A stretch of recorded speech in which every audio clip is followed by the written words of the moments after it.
Allah Subhanahu wa taala dengan niat-niat yang baik. Yang pertama, dengan kita membaca suratul Yasin, kita mohon kepada Allah Subhanahu wa taala mudah-mudahan Allah panjangkan umur kita, Allah sehatkan badan kita dalam taat kepada Allah Subhanahu wa taala. Dan yang kedua, kita niat kepada Allah Subhanahu wa taala daripada keberkahan suratul Yasin, mudah-mudahan Allah berikan kita keberkahan rezeki yang halal, yang banyak, yang berkah, yang thayyib, sehingga dengan rezeki tersebut dapat memudahkan kita untuk senantiasa menjalankan segala perintah Allah dan menjauhkan segala larangan Allah Subhanahu wa taala. Amin ya rabbal alamin. Dan yang ketiga, terakhir kita niat dengan membaca suratul Yasin, mudah-mudahan akhir daripada hidup kita Allah senantiasa berikan kita husnul khatimah. Amin ya rabbal alamin. Mengapa kita membaca suratul Yasin? Karena kita ketahui bersama bahwa malam nisfu Sya'ban merupakan malam yang dimana Allah Subhanahu wa taala menetapkan takdir-takdirnya, menetapkan takdir-takdir daripada semua hamba, khususnya umat muslimin dan muslimat. Maka dari itu, pada guru kita, ulama-ulama kita mengajarkan kita, ketika Allah Subhanahu wa taala menetapkan takdir-takdir kita, maka kita mohon kepada Allah Subhanahu wa taala bahwa takdir-takdir yang Allah berikan kepada kita sesuai dengan apa yang kita niatkan.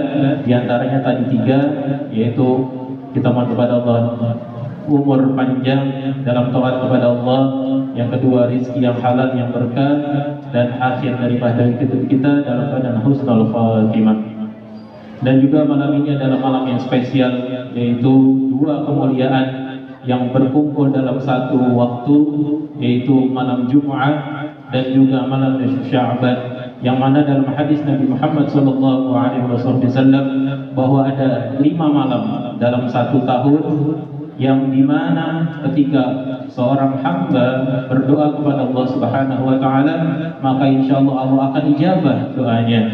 Di antaranya yaitu malam 1 Rajab, malam Jumat, malam nisfu Sya'ban, dan 2 malam Id, yaitu malam Idul Fitri dan Idul Adha.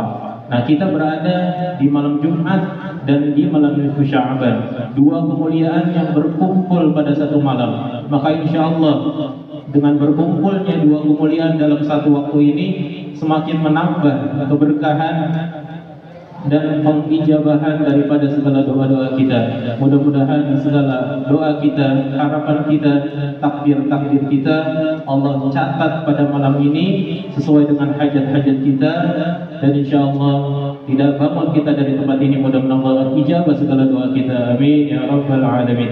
Sebelum itu, mari kita baca suratul Fatihah. Mudah-mudahan dengan iringan daripada suratul Fatihah dapat menjadi perantara daripada diterimanya segala amal ibadah kita dan dijabahnya doa-doa kita. Amin ya rabbal alamin. Al-Fatihah liridhillah wa ila habibina wa syafi'ina Rasulillah Muhammad bin Abdullah sallallahu alaihi wasallam, thumma ila arwah jami'il awliya wa syuhada wa salihin wal ulama'il 'amilin wa jami'il malaikati al-muqarrabin وجميع الأنبياء والمرسلين وجميع صحابة رسول الله أجمعين وجميع أهل البيت رسول الله أجمعين، خصوصا سلطان الأولياء سيدنا الشيخ عبد القادر الجيلاني قدس الله سره، وسيدنا الفقيه المقدم محمد بن علي بعلوي وأصولهما وفرعه، ثم إلى جميع أهل القبور من المسلمين والمسلمات والمؤمنين والمؤمنات من مشارق الأرض إلى مغاربها برها وبحرها، خصوصا آبائنا وأمهاتنا وأجدادنا وجداتنا ومشايخنا ومشايخنا ولمن اجتمعنا هنا بسببهم، خصوصا المرحوم. Sebutkan nama keluarganya yang sudah berkurang rahmatullah.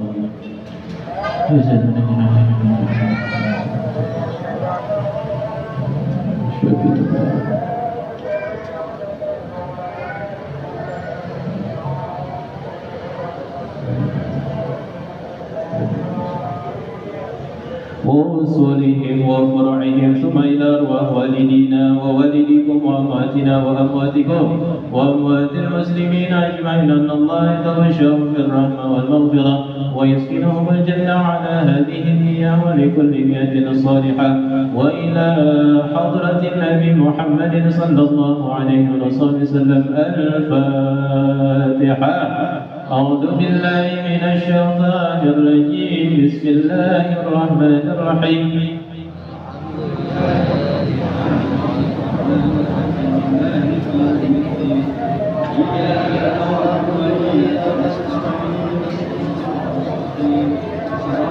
الذين أنعمت عليهم غير المغضوب عليهم ولا الضالين. Amin.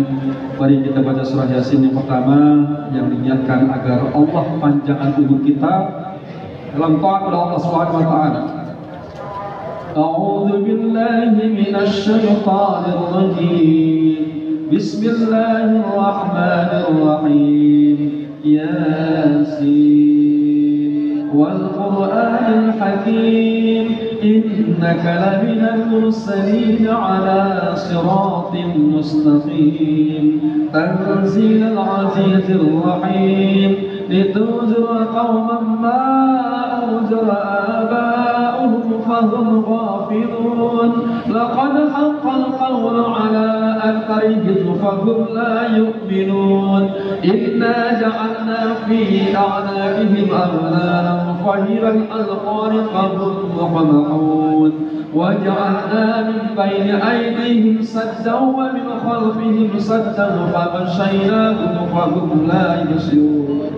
وسواء عليهم أأنذرتهم أم لم تنذرهم لا يؤمنون. إنما تنذر من اتبع الذكر وخشي الرحمن بالغيب فبشره بمغفرة وأجر كريم. إنا نحن نحيي الموتى ونكتب ما قدموا وآثارهم وكل شيء أحصيناه في إمام مبين. واضرب لهم مثلا أصحاب القرية إذ جاءها المرسلون إذ أرسلنا إليهم اثنين فكذبوهما فعززنا بثالث فقالوا إنا إليكم مرسلون.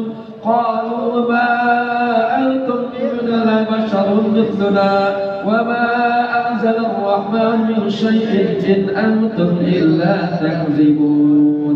قالوا ربنا يعلم إنا إليكم لمرسلون وما علينا إلا البلاغ المبين. قالوا إنا تطيرنا بكم لئن لم تنتهوا لنرجمنكم وليمسنكم منا عذاب أليم. قالوا طائركم معكم أئن ذكرتم بل أنتم قوم مسرفون. وجاء من أقصى المدينة رجل يسعى قال يا قوم اتبعوا المرسلين اتبعوا من لا يسألكم أجرا وهم مهتدون. وما لي لا أعبد الذي فطرني وإليه ترجعون. أأتخذ من دونه آلهة يريد الرحمن لا تغن عني شفاعتهم شيئا ولا ينقذون. إني إذا لفي ضلال مبين. إني آمنت بربكم فاسمعون. قيل ادخلوا الجنة قال يا ليت قومي يعلمون بما غفر لي ربي وجعلني من المكرمين. وما أنزلنا على قومه من بعده من جود من السماء وما كنا منزلين. إن كانت إلا صيحة واحدة فإذا هم خامدون. يا حسرة على العباد ما يأتيهم من رسول إلا كانوا به يستهزئون. ألم يروا كم أهلكنا قبلهم من القرون أنهم إليهم لا يرجعون. وإن كل لما جميع لدينا محضرون. وآية لهم الأرض الميتة أحييناها وأخرجنا منها حبا فمنه يأكلون. وجعلنا فيها جنات من نخل وأعناب وفجرنا فيها من العيون ليأكلوا من ثمره وما عملت أيديهم أفلا يشكرون. سبحان الذي خلق الأزواج كلها مما تنبت الأرض ومن أنفسهم ومما لا يعلمون. الليل واستقبلوا النهار فإذا هم مظلمون والشمس تجري مستقر لها ذلك تقدير العزيز العليم والقمر قدرناه منازل حتى عاد كالأرجون القدير لا الشمس ينبغي لها أن تدرك القمر ولا الليل السابق النهار وكل في فلك يسبحون وآية لهم أنا حملنا ذريتهم في الفلك المشحون وخلقنا لهم من مثله ما يركبون وإن نشأ نخلق فلا صريخ لهم ولا هم ينقذون إلا رحمة منا ومتاعا إلى حين وإذا قيل لهم اتقوا ما بين أيديكم وما خلفكم لعلكم ترحمون تأتيهم من آية من آيات ربهم إلا كانوا عنها معرضين وإذا قيل لهم أنفقوا مما رزقكم الله قال الذين كفروا الذين آمنوا أنفقوا إن شاء الله أطعما إن أنتم إلا في ضلال مبين ويقولون متى هذا الوعد إن كنتم صادقين ما ينظرون إلا صيحة واحدة تأخذهم وهم يخصمون ولا يستطيعون توصية ولا إلى أهلهم يرجعون ونفخ في الصور فإذا هم من الأجداث إلى ربهم ينصرون قالوا يا ويلنا من بعثنا من قلنا هذا ما وعد الرحمن وصدق المرسلون إن كانت إلا صيحة واحدة فإذا هم ينؤون لدينا محضرون واليوم لا تظلم نفس شيئا ولا تجزون إلا ما كنتم تعملون إن أصحاب الجنة اليوم في شكر فاكهون وأزواج في ظلال على الأرائك متكئون لهم فيها فاكهة ولهم ما يدعون سلام قولا من رب رحيم وامتازوا اليوم أيها المجرمون ألم أهل إليكم يا بني آدم أن تعبدوا الشيطان إنه لكم عدو مبين وأن اعبدوني هذا صراط مستقيم ولقد أضل منكم جبلا كثيرا أفلم تكونوا تعقلون هذه جهنم التي كنتم توعدون اصلوها اليوم بما كنتم تكفرون اليوم نختم على أفواههم وتكلمنا أيديهم وتشهد أرجلهم بما كانوا يكسبون ولو نشاء لطمسنا على أعينهم فاستبقوا الصراط فأنى يبصرون ولو نشاء لصرفناكم على مكانتهم فما استطاعوا ولا يرجعون ومن نعمره نكفر في الخلق أفلا يعقلون وما علمناه الشعر ما ينبغي له إن هو إلا ذكر قرآن مبين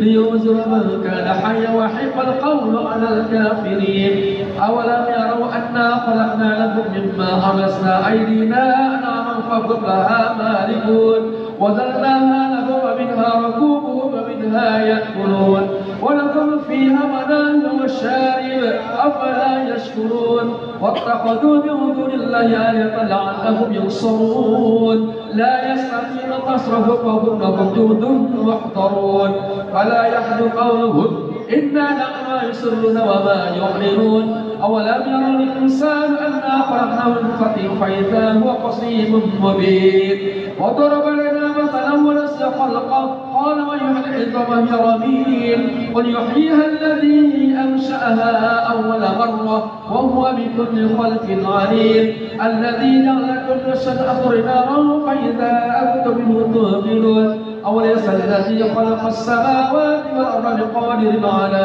أن يخلق مثلهم بلى وهو الخلاق العليم إنما أمره إذا أراد شيئا أن يقول له كن فيكون وسبحان الذي بيده ملكوت كل شيء وإليه ترجعون صدق الله العظيم. Ba'da isya sampai nanti subuh itu usahakan keadaan kita dalam keadaan yang diridhoi Allah Subhanahu wa taala. Jangan kita dalam keadaan yang dimuluki Allah Subhanahu wa taala. Bisa jadi kalau misalkan di malam ini kita posisi kita atau keadaan kita dalam keadaan yang dimurkai Allah Subhanahu wa taala. Bisa jadi keadaan itu adalah keadaan yang Allah takdirkan selama 1 tahun kita ke depan. Maka itu kita nggak mau. Maka minimal yang kita bisa lakukan di malam ini, kalau tidak bisa ibadah secara sempurna, minimal jauhi diri kita dari perbuatan maksiat, jauhi perbuatan yang dilarang Allah Subhanahu wa taala. Dan ambil kabar, orang yang mampu memuliakan daripada malam nisfu Sya'ban, Allah ampuni segala dosa-dosanya yang besar maupun yang kecil. Amin ya rabbal alamin. Selama dia tidak durhaka kepada orang tua, tidak memutus tali silaturahmi. Sallallahu ala Muhammad, sallallahu alaihi wasallam, sallallahu ala Muhammad, sallallahu